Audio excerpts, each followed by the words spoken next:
And another message para sa inyo, ito guys, no? Ito guys, ibig sabihin nito, parang may mga sikreto kayong malalaman, may mga marireveal na truth sa inyo guys, no? So, kay maganda man or kay pangit man yung katotohanan na yon, sa advantage mo pa rin siya kasi at least nalaman mo, di ba? At least hindi kayo nagmumukhang tanga, at least alam mo kung ano yung gagawin mo kasi nalaman mo. So, kung ano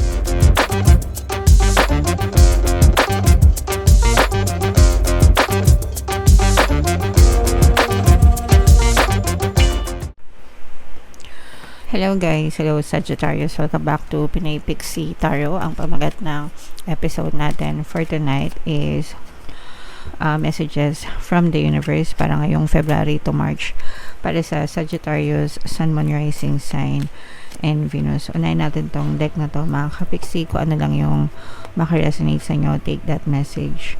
By the way guys, available na yung ating money shaker jars, pampaswerte yun mga kapiksi. Sa mga interesado, mag-send lang kayo ng message sa WhatsApp ko, nandun sa description at saka sa comment section mga kapiksi. Alright, so yung first message nyo guys, eto guys, ibig sabihin nito, gamitin natin ng maayos yung oras natin, no? Lahat tayo, pantay-pantay tayo mga kapiksi, mayaman, mahirap, matanda, bata, malusog, may sakit, babae, lalaki, girl, boy, bakla, tomboy, matangkad, bansot, ganyan, mapayat, mataba, no? Lahat mga kapiksi, pantay-pantay tayo pagdating sa oras. Lahat tayo ay may 24 hours sa isang oras. So, make sure na ginagamit nyo sila sa maayos and kapakipakinabang na paraan mga kapiksi, no? Make sure you spend it wisely. Make sure na sa tamang paraan nyo, no? Ginagamit guys yung inyong oras. Yung mga successful na tao guys, yung mga mayayaman na tao, they never waste their money. Never sila na nag-aksaya ng oras. Time is money, no? So they never waste their time, they never waste their money. Time is currency. Time is the most valuable possession na meron tayo guys, no? So, make sure na ginagamit nyo yan every single day sa kapakipakinabang, sa maayos na paraan. Huwag nyong hayaan na masayang kasi kapag lumipas yan, tapos na yan. Hindi nyo na yan mababalik. Hindi na mababalik. Kanina, kahapon, no? Isang linggo, diba? Wala na yan. Tapos na yan. Bawat ganon ng orasan, it's already spent mga kapiksi. So, make sure that you spend it wisely, guys. Invest your time, your energy sa mga kapakipakinabang na paraan guys, okay? Alright. And yung next message for you, Sagittarius, eto mga kapiksi, maaaring meron kayong mga importanteng pagdidesisyon na kailangan gawin pero hindi nyo pa, parang hindi pa malinaw sa isip nyo kung saan kayo pupunta, kung anong direksyon tatahakin nyo. Medyo nahihirapan kayo magdesisyon guys. And normal yan mga kapiksi, I mean okay lang yan kasi hindi naman talaga madaling magdesisyon. Pero mag-affirm kayo guys na everything is always working out in my favor, okay? Pag palagi yung sinasabi yung affirmations na yan, kahit ano pang desisyon, kahit ano pang gawin nyo sa buhay guys, palagi magiging maganda, palagi magiging pabor sa inyo yung resulta, okay? So yeah, just tell yourself everything is always working out in my favor. Pabor sa akin ang lahat ng sitwasyon, no? Para talaga maging pabor yung sitwasyon sa inyo mga kapiksi. And eto na guys, this is yang energy, this is active energy. Ibig sabihin, you are being advised na kumilos kayo mga kapiksi.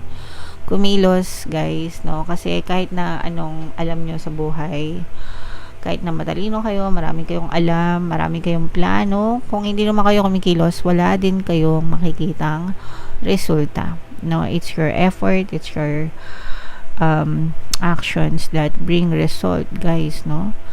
So make sure na kumilos kayo. Kung wala kayong mapagkakakitaan, gumawa kayo ng mapagkakakitaan mga kapiksi. Ganun kasimple, no? Hindi pwedeng ikaw ang responsible sa buhay mo, ikaw ang in charge sa buhay nyo mga kapiksi, okay? Alright. Another message, guys. Ito, maging mapanuri kayo, no? Especially na may kailangan kayong pagdesisyonan. 'Di ba kasi nga sabi ko kanina, maaari kayong magdesisyon, may pagdesisyonan. So, maging mapanuri kayo, guys. Ibig sabihin, mapanuri. Mapanuri. Tagalog na yon, no? Mag-observe kayo, no? Sa paligid nyo, timbangin nyo yung mga pros and cons, ganyan. Mag-research kung kinakailangan, pag-aralan kung kinakailangan, yung mga consequences ng mga decision nyo.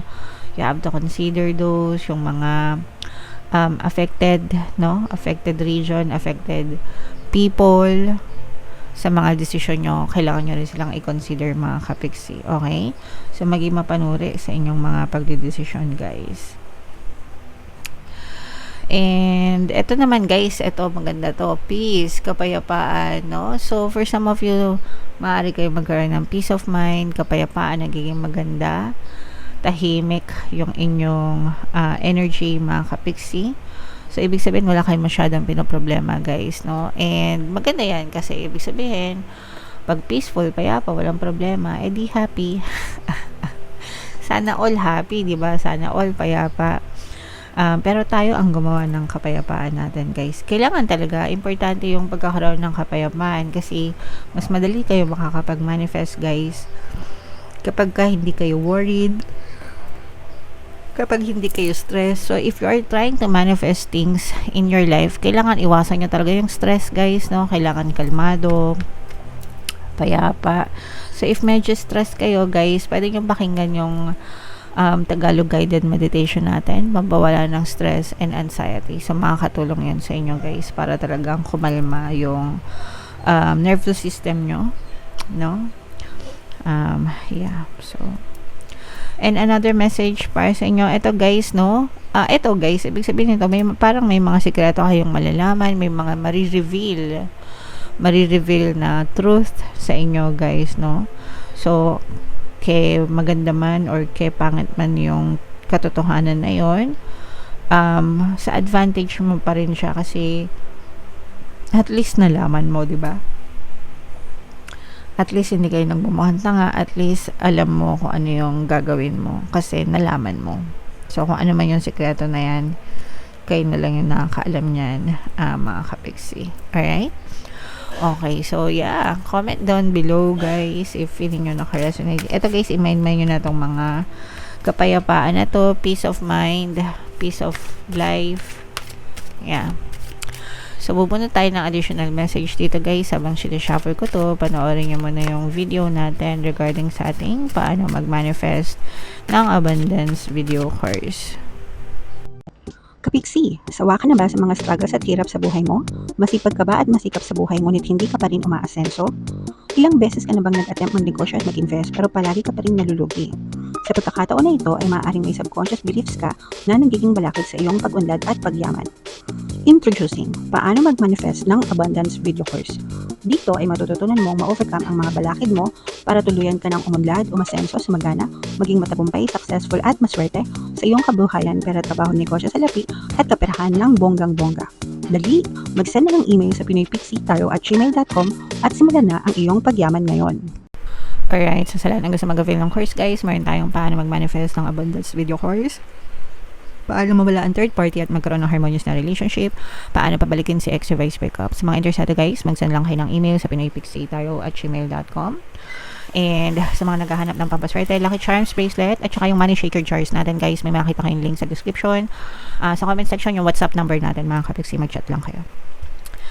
So, ito, guys, no two flowers are the same, yet all are beautiful in their own way. So, ibig sabihin nito, no comparison, guys, na hindi natin pwedeng ikumpara yung bulaklak ng santan sa bulaklak ng bonggambilya, di ba? Parehas silang makulay, pero magkaiba sila ng uri. Parehas silang bulaklak, pero magkaiba sila ng kagandahang taglay.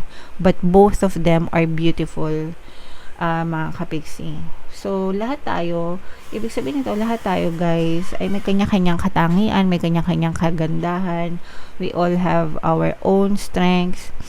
and weaknesses. So, hindi natin pwedeng ikumpara yung sarili natin or kahit sino sa ibang tao, mga kapiksi, kasi kanya-kanya tayo ng uniqueness, guys. Ang importante is lahat tayo maganda, lahat tayo unique, lahat tayo talentado, lahat tayo, yeah. Okay, ayan o, guys, comparisons, no? Comparisons are odious because they presume all other things are equal, which is never the case, no? Hindi mo rin pwedeng ikumpara ang lalaki sa babae, 'di ba? Hindi mo rin pwedeng ikumpara. No.